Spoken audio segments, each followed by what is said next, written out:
Hello, everybody. My name's Jeff. I'm a 27-year veteran to truck driving. I want to give you some heads up about CDL school. I want to give you some heads up about orientation and real life what's expected of you out here on the road with your trainers and stuff. I'm going to bounce around a little bit between these, so bear with me. A lot of my students ask me, why don't you make videos? How come you're not in the training room? Things like this. Mainly because I've done this for so long, and this is where I want to be. So with that being said, there are a lot of videos out there that really don't tell you a whole lot. I saw one kid that tells you, the 10 things you need to know about CDL school. I find that he contradicts himself. Another guy out there is telling you how to finance your situation, and he doesn't want to work for a big company, so he's working with his dad, making a video as he drives down the road with 1 month experience. Idiots. Blind leading the blind, as we call them. First off, why do you want to be a truck driver? Okay, think about it. Is this something that you're willing to commit to? Because this is a large commitment, it really is. You're going to be spending 70, 80 hours a week out on the road earning a paycheck. That's a lot. A lot of you right now are working 40-hour jobs, 30, 40 hours a week. Maybe you get some overtime, maybe up to 45 to 50 hours a week. Now you got to add another 20 hours to that, so you got to think about that. If you're making $500-600 a week and you think, oh my God, I'm killing myself, I'm working 40 hours a week, I'm making $500 a week, but I'm really tired at the end of the week. Imagine how tired you're going to be after 70 and 80 hours a week, okay? So trucking is not for everyone. Just some thought that goes into it. Some of the things I want to talk about, like I said, I'm going to bounce around a little bit. You sign up for trucking. You call a company, they agree to pay for your schooling as long as you work for them for like 6 months to pay it off. This is actually a very good way to go. It's a very decent thing the companies are doing to get you your CDL, to get you going. Now, a couple things to keep in mind.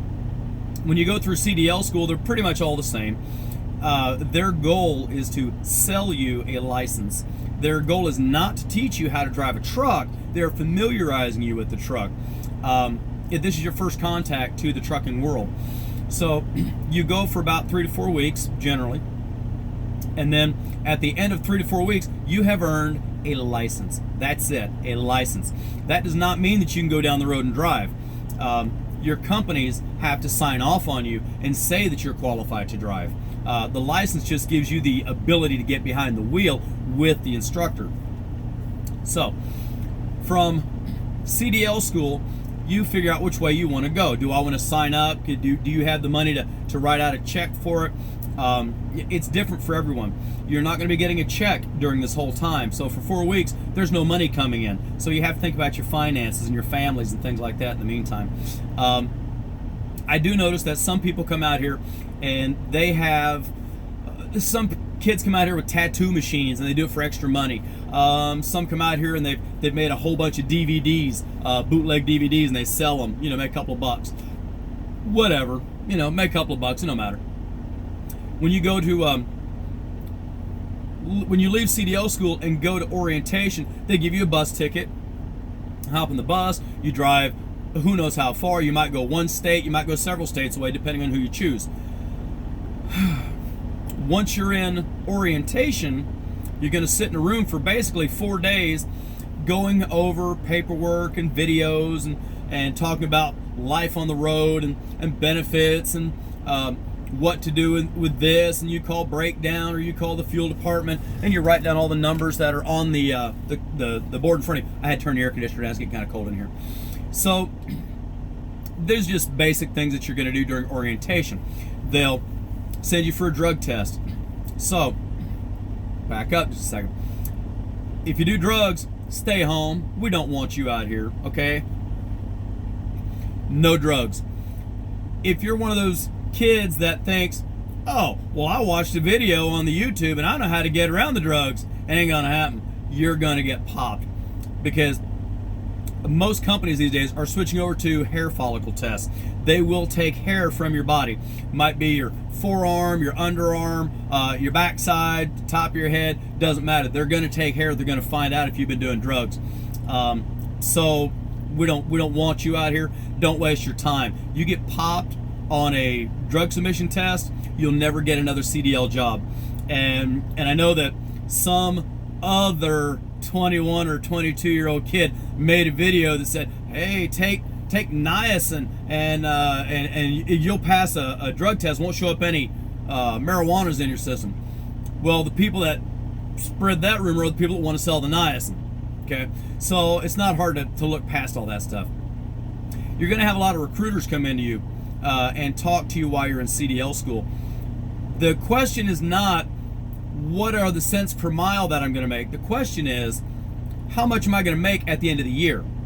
Because company A will pay you 40 cents a mile, and they're going to give you 1,500 miles a week.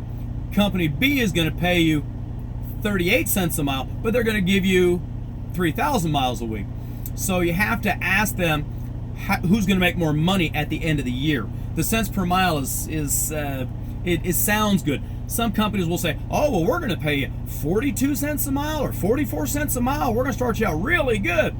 But then you go to the equipment and you look at the equipment. Well, you're driving used equipment and you're driving smaller equipment. All tractors are not the same. Some have cabinets, some don't.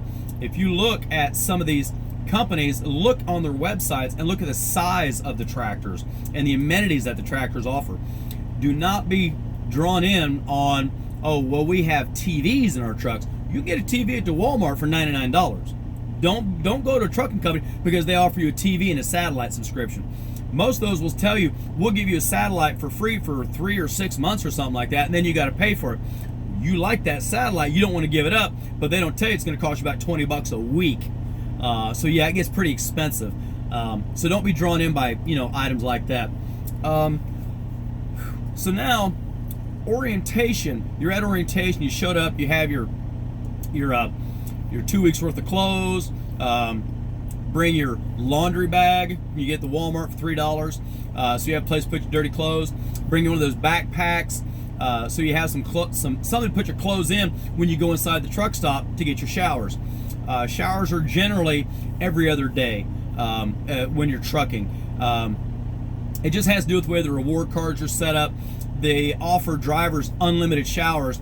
Unlimited means one per day. If there's 2 people, you can't get a shower every day unless you and your trainer want to get real chummy in the same shower. No. So it's generally every other day. Plus, you don't want to be doing laundry every single day while you're out here. There's no place to do laundry. TAs, Flying J's, pilots, a lot of them have laundries. Loves pretty much do not have laundry. So finding a place to do laundry is far and few between. Hopefully you can do it at a terminal if your company has terminals and if they offer that service. A lot of companies don't. To wash your clothes out here is about $5 or $6. So be prepared. A couple of things I want to talk to you about. Shoes. Guys, if you're one of these guys that has to, dress all fancy schmancy and try to show off your $200 shoes, your fancy Jordans and whatnot, think about this. You ain't got a job. You ain't impressing nobody out here with your $200 shoes. Okay? Leave them at home. I'm not trying to hate, but you're coming into a work environment, okay? Those are things that you wear when you want to go out and pick up women, when you want to show off to your friends. You're out here with a bunch of grubby old truck drivers, okay? And you're stepping out into, and I mean, right now I'm in a dirt lot, okay? And there's water around, urine, oil, grease, antifreeze, parachute fluid all over the place. I had a student one time wearing his fancy $200 shoes. He's trying to show them off to me, and I'm like, you just came out of a job at the Walmart. Your mom bought you those shoes for Christmas, and you don't even have a job yet. I make a lot of money doing this, and but you're trying to impress me. Leave your shoes at home. Go to the Walmart, buy some cheap $30 throwaway boots, because that's what you're going to need out here. Anyway, this kid it was raining real hard, and he stepped out of the truck when in the middle of the rain. We were going to fuel up at a Flying J. The fuel islands have a dip in them so that there's a catch basin in the bottom. So if you have a fuel spill, the fuel goes down in there and they can collect the fuel so it doesn't run all over the parking lot. Well, it got clogged. So he stepped out into 6 inches of water and diesel and radiator fluid and all the stuff that collects in there. It had all backed up in his brand new shoes and they were destroyed. So be smart. Go buy yourself some $30 Walmart boots. Wear them during orientation so that you can break them in a little bit. At night, sit here and bend them a little bit so that you're not wearing out brand new shoes and killing your feet, okay? Linens, they tell you bring either a sleeping bag or some sheets, pillows, things like that. Sleeping bag is the easiest way to do it. Bring a cheap pillow, but make it a firm pillow. If you need to, you can always use pants folded up, as a pillow or something like that. Take your duffel bag, use that, sleep on it. It's going to be rough for a few weeks. It really is. So you want to get used to this. Okay. Leather backpack. Oh, tummy troubles. You're coming out, you're used to eating a certain way at home. So you're used to eating a certain diet. When you come out here, you don't have those foods. You don't have that diet. So you're going to be eating a lot of fast foods, a lot of foods that are foreign to you, that you're not used to, and it's going to do some bad juju on your tummy. So bring some Pepto-Bismol. I recommend like tablets or something like that as opposed to liquids. Liquids can spill in the truck. Same thing with laundry detergent. Bring a little bit of laundry detergent, not a lot. Get a couple of Ziploc bags, put some dry powder in a Ziploc bag, just enough to do 1 load of wash. Zip it up, put it in your duffel. If you bring the Tide Pods or something like that, or liquids, those can break inside because your bags are constantly being moved around, stepped on, they'll fall off, while you're driving. So dry powder, best way to go for now until you get your own truck, and then you can do what you want. Riders, we do not want you to get out of orientation and then jump into your truck and drive home and say, well, I gotta go pick up my girlfriend. That's about the worst thing you can ever do. Reason is, you just came off of a trainer's truck, you still really don't know how to drive, you don't have the experience, and you want to show off your new skills. I get that. Pace yourself. If you go out and pick up your girlfriend and bring her out for a ride with you, here's what's going to happen. She's going to see that you don't know how to back up yet. You don't know how to take turns wide. You don't know what to do when you get to a truck stop. You're figuring it out as you go. You're going to look like a fool. So leave her at home for about 6 months, okay?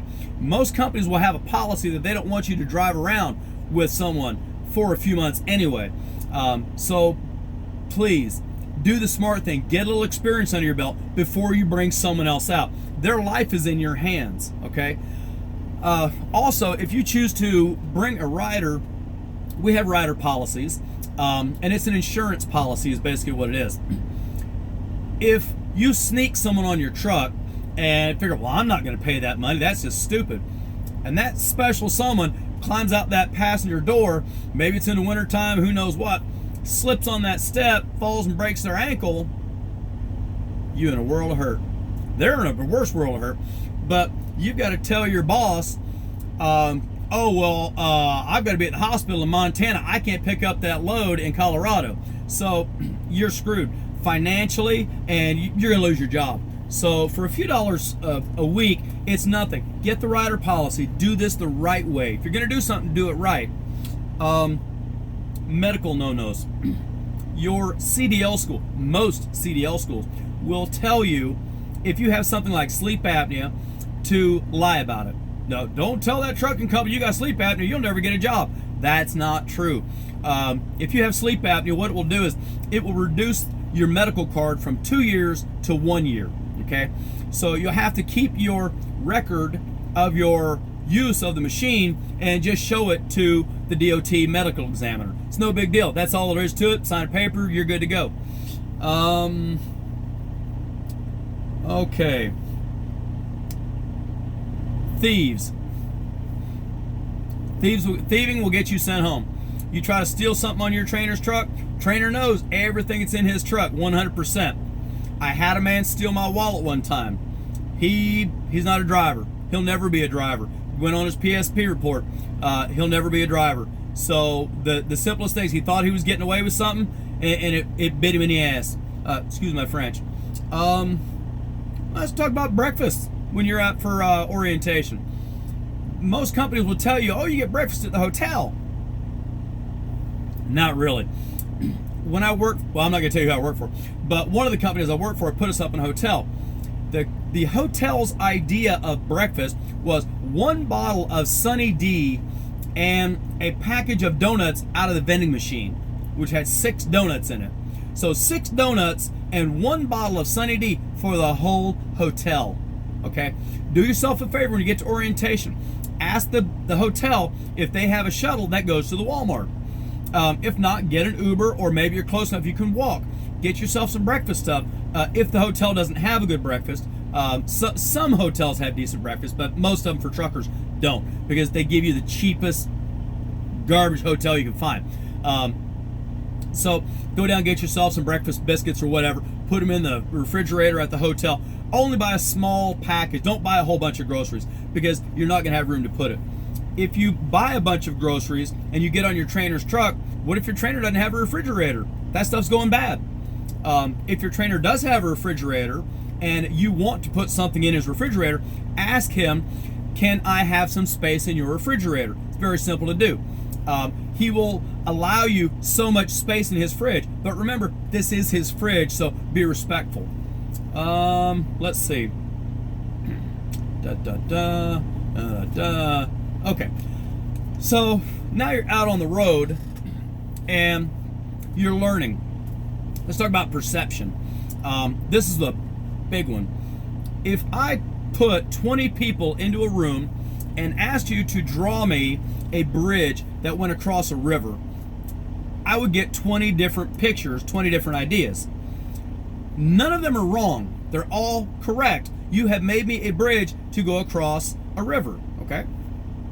So one person draws a footbridge, one does a wheelbarrow bridge, one has car traffic, one has tractor trailer traffic, one is 1 lane wide, one's 5 lanes wide. You know, everybody's different. These are differences. They're not wrong. They're different. Now, when it comes to training you, more than one person is going to train you.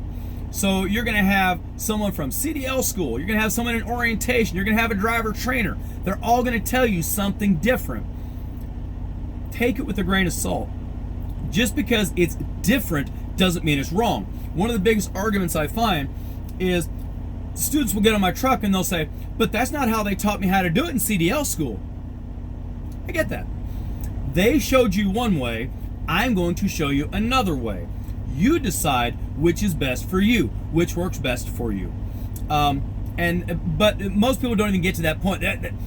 But you're teaching me wrong. No, I'm not teaching you wrong. I'm teaching you something different. But there is a way to quantify those bridges, or everything that you're going to learn out here. Good, better, best. Okay. The footbridge is good. The car bridge is better. The one for tractor trailers to go across is best, okay? It's for what you need. If you're backing up and you got to put your trailer into a real tight spot, I mean inches on either side, and it's very dangerous what you're doing, you want to know what's best, the best way to do it. If you're putting it into a travel plaza and there are 3 open spots side by side by side, good will do. I hate the phrase good enough is good enough. If you're gonna do something, do it right. So learn the best. How do you learn how to do the best when it comes to backing up? Study, watch, learn. Don't be out there on the yard playing with your phones. I had a student came over to our company. He was at the company across the street, and young kid, phone centric, and he just sitting here playing with his phone. The instructor, he told me, the instructor came up to him, put his hand over the phone and put his hand down. And the kid, because I was telling him, put your phone down while we're doing a pre-trip, you need to learn this. And the kid said, "Oh, my instructor across the street, he told me to do it. He put his hand on my phone. He put down his. We almost fought." You just threatened me. You just threatened your trainer. Biggest no-no in the world. I just walked right inside. I told the training manager, "You got an issue with this kid." I told him what the issue was. They gave him a bus ticket home. So now that's 2 jobs he hadn't even made since he came out of CDL school because he can't put his phone down, okay? This is Bluetooth. You need Bluetooth out here. Hands-free technology. It's the only way to go. You cannot be driving down the road with phone in your ear. You can't wear your buds. In one ear, yes, you can get away with it. Both ears, no. Don't think you're slick. Don't be the guy that wants to have his booty phone, put it in a side pocket, and run it, the cord, down the side of his pant leg and up into his ear. Because all of a sudden you're driving along, I'm sitting over in the passenger seat, I'm the trainer, and you're going down there like this. Just singing and dancing along. You're busted. At that point, we just call safety, you're off the truck, you go home. Okay? It's nothing to play about. Most places will make you take your phone, put it in the glove box while you're driving behind the wheel. When you stop, you can have your phone, but if you are on the drive line on that machine, your phone is in that glove box. This is not personal, okay? Please, this is for your safety, our safety, everyone's safety. You're going to hear safety a lot out here.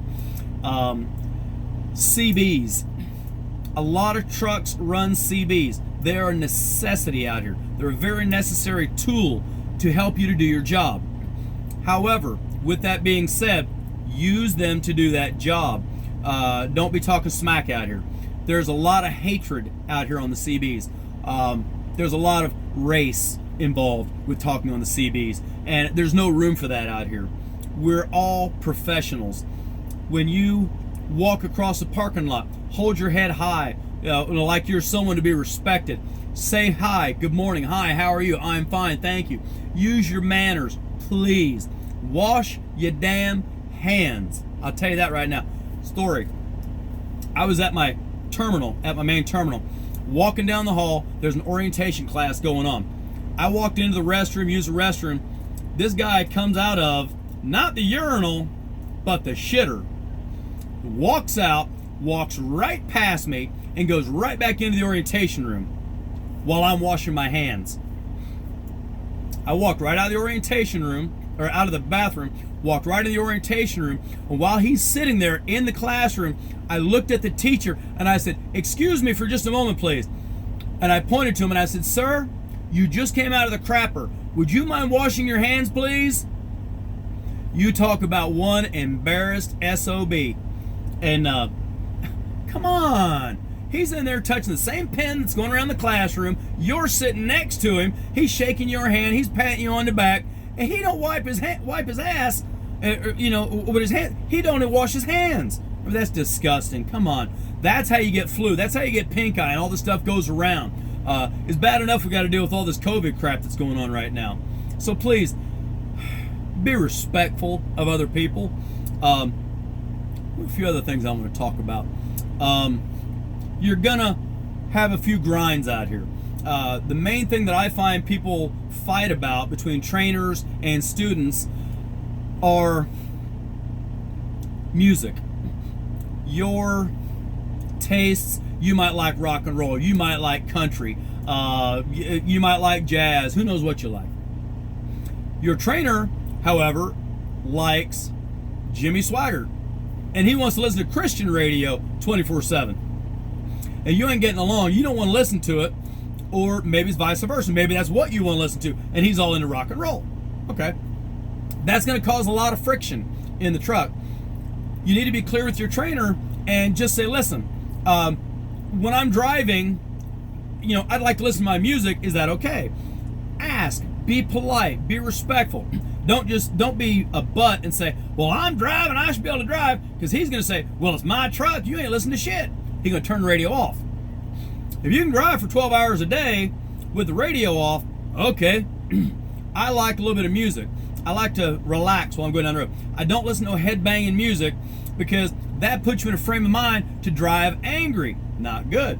I listen to mellow music, smooth jazz, light pop from the 70s. That's my stuff. And it's very calming. It's very relaxing. It sets a good mood for driving the truck. So don't let music, start a fight. Ask respectfully, John, while I'm driving your truck, may I listen to some of my music? We've been listening to rock and roll for 3 days, and maybe I like sports talk. Can I just listen for a little bit? Most of the time they say yes. If they're a butt and they are saying no, again, you're going to start rubbing. You can contact your training manager.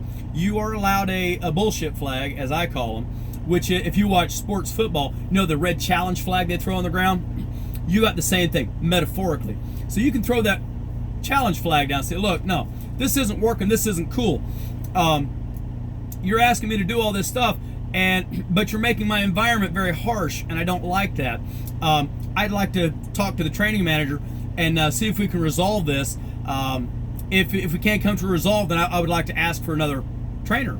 And you're welcome to do that. Perfectly fine to do that. Oh, now here's what I like. Ladies, this is for you.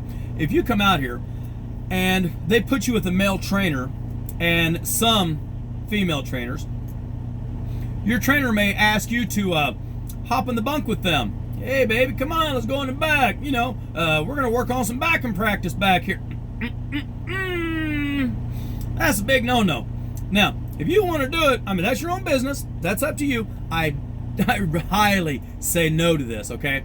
Because that never winds up good for anybody, because the girl always comes in and says, oh yeah, we had sex. And she'll always tell because you pissed her off as a trainer, okay? Or your trainer, whoever I'm talking to right now. Always comes back to bite them in the ass. And it never works out good. Now, if you're one of these ladies that become offended by a trainer hitting on you, which at this point while you're learning, you should be offended. If he's sitting here, and he's saying, wow, you got pretty eyes, you got pretty hair, I can't believe you're not married, your husband won't find out, what happens in the truck stays in the truck, all this kind of crap, and you're smart enough to reject all this, still say something. Talk to the managers at the terminals, talk to the director of operations, talk to safety, talk to HR, let them know. Because here's what's going to happen. If you're a strong-willed female and you can handle it, that's fine. But there's going to be another young lady that's going to come along and she's not going to be able to handle it. So you have to be her voice. Otherwise, she may think if she doesn't climb in that bunk that she's going to lose her job, okay? And that is not the case. But she doesn't know. So be the voice for people that can't protect themselves. You came here for a job. You did not come here to be hit on. You did not come here to have to put up with anybody's BS. You're a person. You need to be treated as such. You need to be treated with respect and kindness, fairness. Just because you're a woman doesn't mean I'm going to take it easy on you as a trainer. If you keep hitting curbs, we're going to have a talk. If you can't back up, we're going to have a talk. So I'm not going to take it easy on you in those areas. But the rest of it is different. Women also have special needs.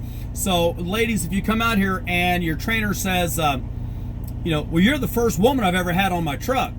Okay, stop and have a heart-to-heart talk with him and just explain to him, listen, I'm a female, I have special needs. Maybe you have a visitor that comes around once a month or something like that. You're going to need to stop more often. He needs to understand these things. You don't have to go into great detail. He should be able to pick up and understand these things, because a lot of young men come out here, they've been driving for 3 whole months and they make them trainers. That's one of the worst things you can do as far as companies go. So make them aware, just reaffirm with them that you may need to stop more than the average bear at certain times during your journey out here, okay? So that he's not saying, come on, we gotta go. Don't ever let him rush you like that. Sometimes you have to go and it's explained, but make sure you get your explanations up front. Don't yell at me. Explain to me, please, why we're doing it this way, okay? And that goes a long way. Your trainer should be able to provide you with free drinks and or get you some meals. Rewards cards, here's a big one. You'll get a reward card from Love's. Flying J Pilot, Petro, TA, all the different companies that we do business with, Travel Plaza. You get a rewards card. These rewards cards, do not use them while you're on the truck with your trainer. And I know somebody out there's one person out there, and I see you right there looking at me, saying, I'm going to use my card because it's fair. It's my card. My uncle told me, he's a truck driver. And he said, don't let him screw you out of points. Here's the reality. The trainer has to get X number of gallons, usually over 1,000 gallons, in order to get those unlimited showers, okay? If he doesn't reach that many gallons, then he gets no benefit from that card. And you're talking about the points, you're going to earn about a penny a gallon to start out with. So if you are the idiot, that one guy that sits there and says, well, it's my card, I'm going to use to fuel up. What you've done is you're going to get 500 gallons, he's going to get 500 gallons, and nobody's going to get any benefits, okay? Which means you're going to pay for your own showers. Showers out here are $12 a pop. If you're on my truck and you insist on using your fuel rewards card, that's fine. You're not going to get any benefits from me. You're going to pay for your own showers. You're going to pay for your own meals. You're going to pay for everything. And it's going to end up costing you about $300 or $400 by the end of that month because you wanted to get your points. Well, you got your points, and 500 gallons gets you $5 whole while you're in training, okay? So don't be a butt. The training, the cards are, let the trainer use his rewards card to get you the showers. That's one of the biggest pet peeves I have out here with students. But anyway, that's about enough for now. I know you got things to do. I got things to do. I'm just sitting here at the truck stop diner, and I hope this helps. I'll try to make some more videos down the line with a few more things, and good luck.